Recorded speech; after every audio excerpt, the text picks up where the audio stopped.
Развитие национальной культуры и языка должно стать общим делом всех чувашей. В Чебоксарах прошел съезд Федеральной национально-культурной автономии. Кроме выборов руководителя автономии, на съезде ставили глобальные задачи: популяризация чувашского языка, сделать так, чтобы чуваши не стеснялись своей нации, работать так, чтобы республика стала лучшим местом на земле.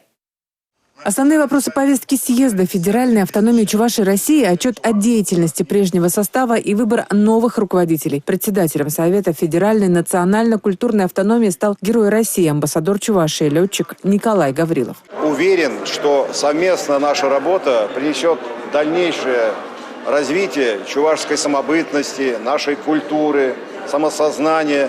И это в целом укрепит государство российское. Об укреплении российского государства говорил и депутат Госдумы, первый руководитель Федеральной автономии Чувашии России Анатолий Аксаков. Мы должны гордиться этим и сохранять это, передавая будущим поколениям, что, являясь детьми такого великого народа, мы внесли очень весомый вклад в развитие истории всего мира.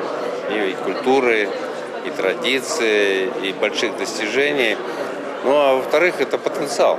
Очень многие чуваши достигли значительных успехов, занимают серьезные позиции и в политике, и в экономике, в бизнесе.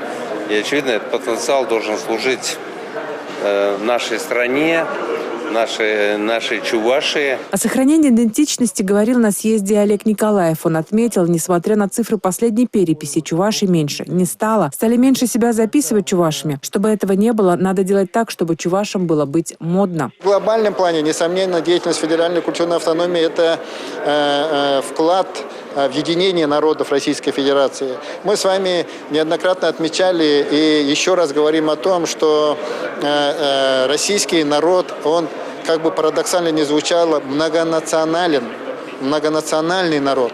И здесь чуваши, являясь пятой титульной нацией, несомненно, несут определенную ответственность за то, чтобы вот этот вот народ многонациональный был един, нацелен на солидарность и решение всех тех вопросов, которые стоят перед страной, и адекватному ответу всем вызовам. Правительство региона готово помогать всем заинтересованным, от простых людей до федераций. Олег Николаев подчеркнул, деятельность автономии важна для республики. Правительство региона поддержит инициативы, направленные на развитие языка, культуры и Чувашии в целом. Татьяна Молокова, Борис Андреев, Республика.